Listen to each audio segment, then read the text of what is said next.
Two strikers whose futures appear to be intrinsically linked, or are they? OK, so we have to start with today's developments on Hugo Ekitike. Mark, just bring us right up to date with where we're at. First things first, when you look at Alexander Isak and Hugo Ekitike, the important thing to point out, any potential deal would be a Liverpool club record, a Newcastle club record and a Premier League club record. Wow. And when you talk big money, they're complicated deals to make happen. So that's why the last 24 hours has been quite intense for those fans, those people connected to the two clubs, and of course the two players and their representatives. Now, we start off with where we're at with regards to Hugo Ekitike. This is something we were saying yesterday on Sky Sports News, that there was an interest from Liverpool in the player. Today, we furthered that by saying Liverpool have opened talks with Eintracht Frankfurt over a potential deal for the 23-year-old. We know they've been keen on him for some time, as have Newcastle. They failed in an attempt to try and sign him before he joined PSG in the summer of 2022. Liverpool have made no formal offer at this stage, but we know negotiations are continuing between the two clubs. Someone that had an incredible season for Eintracht Frankfurt last season. He got 15 goals in the league with 8 assists. He was great in the Europa League as well with 7 goals and assists, and the same in the German Cup, 4 goals and assists. So he's generating big numbers, hence why there's interest from two of the elite Premier League sides. The backdrop to this is on Tuesday, Newcastle put their first bid in for Hugo Ekitike. That also happened to be around the time that Liverpool made an inquiry to Newcastle. Alexander Isak, is he potentially for sale? And Newcastle made it very clear, Isak not for sale under any circumstances. And then Liverpool said, OK, thank you very much. We're going to move on to another target, which, by the way, happens to be someone that you're very interested in, Hugo Ekitike. Brilliant. I feel like it's rare that we see football transfer strategy so played out, just so clearly in the public like this, Dams. But it seems like Liverpool are in the stronger position of the two clubs here. Is that right? How would you see it?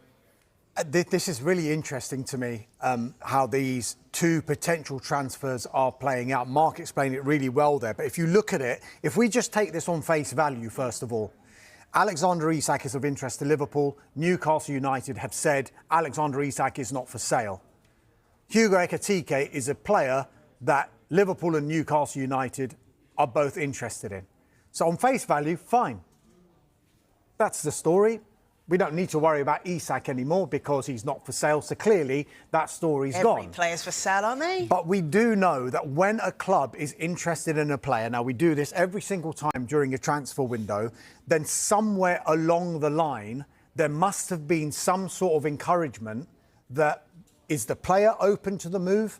Have the club made it clear that maybe if the price is right, we would be prepared to do business on this particular player? I'm not saying that's happened in this case, but usually if a club approaches another club, it is because somewhere along the line there has been some sort of encouragement. Newcastle United, let's make it clear, they hold the cards here. Alexander Isak has got 3 years left on his contract. They don't have to sell. They've got a player under contract. They're paying him good money. He hasn't gone physically up to Newcastle United and said, look, I want to go. And even if he did, Newcastle United don't have to do anything because he's under contract. But this interest in Isak and the subsequent noise around Ekitike poses the question, is there more to these two deals than meets the eye? Newcastle, as Mark said, have had a £70 million bid rejected for Ekitike. Do they want him to play alongside Isak next season, or is he looked at as a replacement for Isak either next season or further along the line, maybe next summer, if Isak is eventually to leave Newcastle United? Liverpool, as Mark mentioned, conveniently now are interested in Hugo Ekitike as well.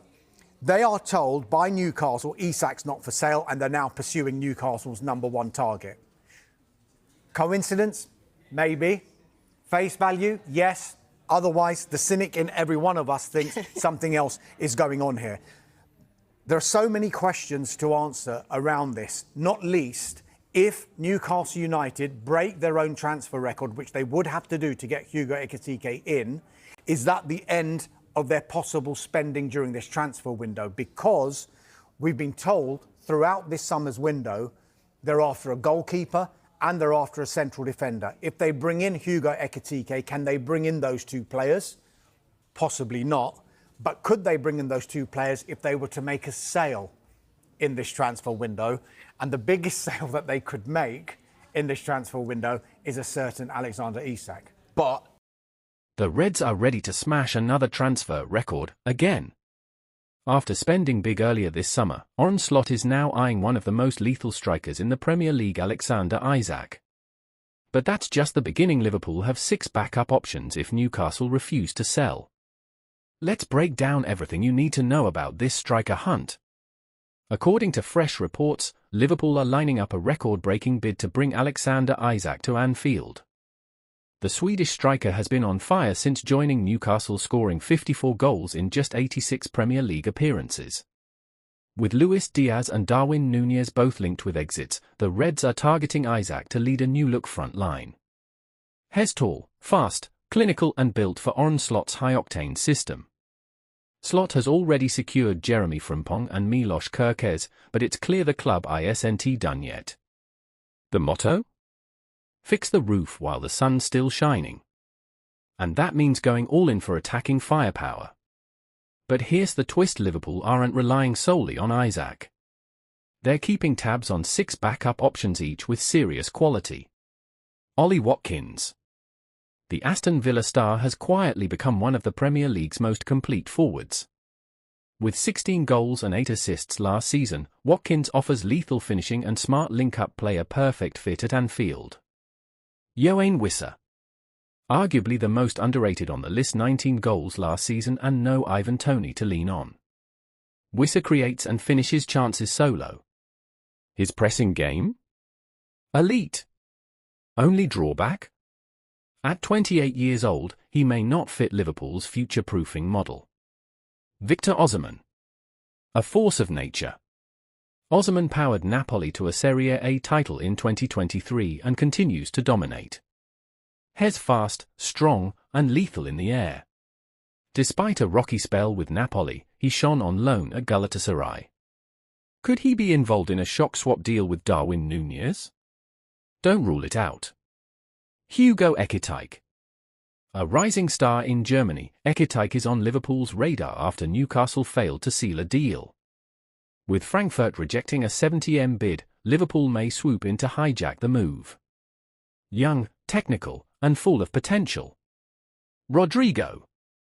The Real Madrid winger is another surprise name. Despite past tension with Liverpool fans over his comments about Salah, Rodrigo brings Champions League pedigree, scoring 5 goals in each of the last 4 campaigns. Underrated. Proven. Dangerous. Marcus Rashford. Yes, Rashford. But before you jump to conclusions, this one's complicated. He's reportedly not a top priority, and his form has been patchy. Plus, his off-pitch behaviour and past clashes with managers may raise red flags. Still, Liverpool are watching his situation closely. So, Liverpool fans, what do you think? Should the Reds break the bank for Isak? Or would one of these 6 alternatives be a better fit in Slot's new era? Let us know in the comments, and don't forget to like, share, and subscribe for more transfer news every day.